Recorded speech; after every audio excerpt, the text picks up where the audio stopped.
Souvent les livres invitent au voyage. Celui-ci nous propose un voyage dans le temps qui débute en 1550 et va durer plus de 2 siècles. Durant cette période, l'Europe reçut 25 000 tonnes de minerais d'argent, multipliant le stock des métaux précieux par 8. Ce métal fut presque exclusivement utilisé à la fabrication de pièces de monnaie.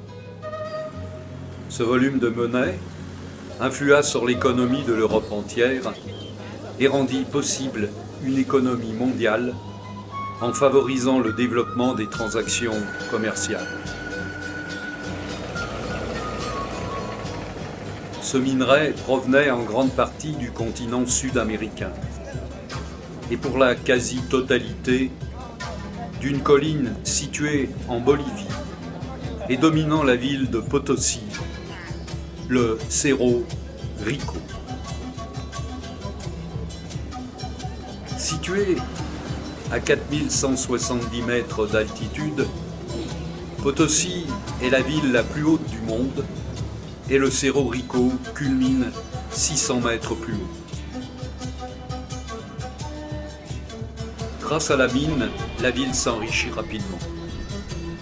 Première véritable ville du Nouveau Monde avec 160 000 habitants en 1650, Potosí rivalisait alors avec Londres ou Paris. On dit qu'elle possédait 36 églises et 36 tripots.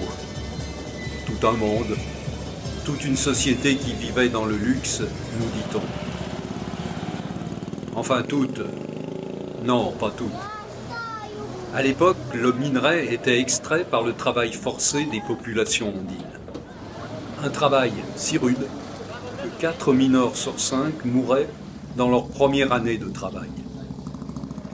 Durant 3 siècles, c'est 8 millions d'individus qui y laisseront leur vie.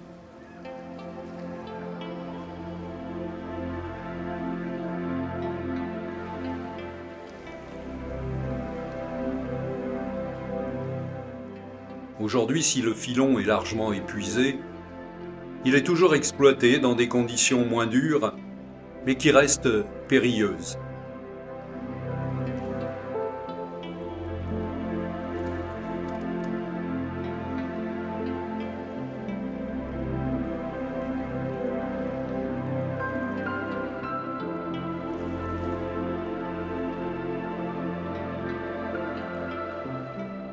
Les galeries encore hantées par plusieurs siècles de malheur reçoivent la visite de quelques touristes accrochés à je ne sais quel rêve et qui paient pour jouer un instant à s'y faire port.